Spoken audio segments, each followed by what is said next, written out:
خدا باپ کے زندہ و جلالی کلام میں سے زندگی برا کلام، مکاشفہ کی کتاب، اس کا 14 باب 1 سے 12 آیت مبارکہ تک۔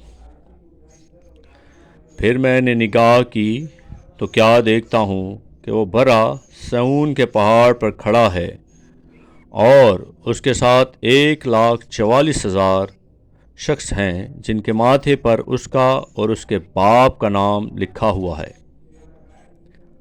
اور مجھے آسمان پر سے ایک ایسی آواز سنائی دی جو زور کے پانی اور بڑی گرج کی سی تھی، اور جو آواز میں نے سنی وہ ایسی تھی جیسے بربط نواز بربط بجاتے ہوں۔ وہ تخت کے سامنے اور چاروں جانداروں اور بزرگوں کے آگے گویا ایک نیا گیت گا رہے تھے، اور ان 1,44,000 شخصوں کے سوا جو دنیا میں سے خرید لیے گئے تھے کوئی اس گیت کو نہ سیکھ سکا۔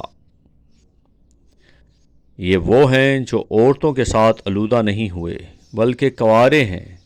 یہ وہ ہیں جو برا کے پیچھے پیچھے چلتے ہیں۔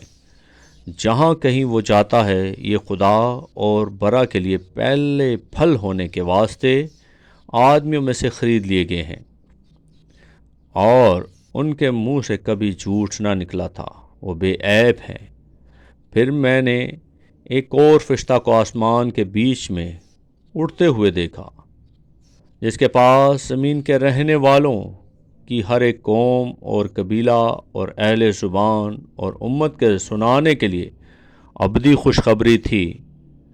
اور اس نے بڑی آواز سے کہا، خدا سے ڈرو اور اس کی تمجید کرو، کیونکہ اس کی عدالت کا وقت آ پہنچا ہے، اور اسی کی عبادت کرو جس نے آسمان اور زمین اور سمندر اور پانی کے چشمے پیدا کیے ہیں۔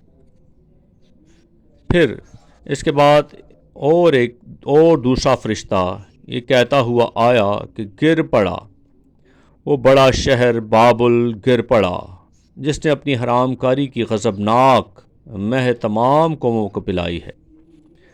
پھر ان کے بعد ایک اور تیسرے فرشتے نے آ کر بڑی آواز سے کہا کہ جو کوئی اس حیوان اور اس کے بت کی پرستش کرے اور اپنے ماتھے یا اپنے ہاتھ پر اس کی چھاپ لے لے، وہ خدا کے قہر کی اس خالص مے کو پیے گا جو اس کے غضب کے پیالہ میں بھری گئی ہے، اور پاک فرشتوں کے سامنے اور برا کے سامنے آگ اور گندک کے عذاب میں مبتلا ہوگا، اور ان کے عذاب کا دھواں ابدالآباد اٹھتا رہے گا۔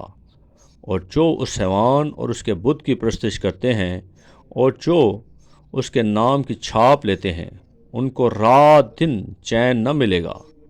مقدسوں یعنی خدا کے حکموں پر عمل کرنے والوں اور یسوع پر ایمان رکھنے والوں کے صبر کا یہی موقع ہے۔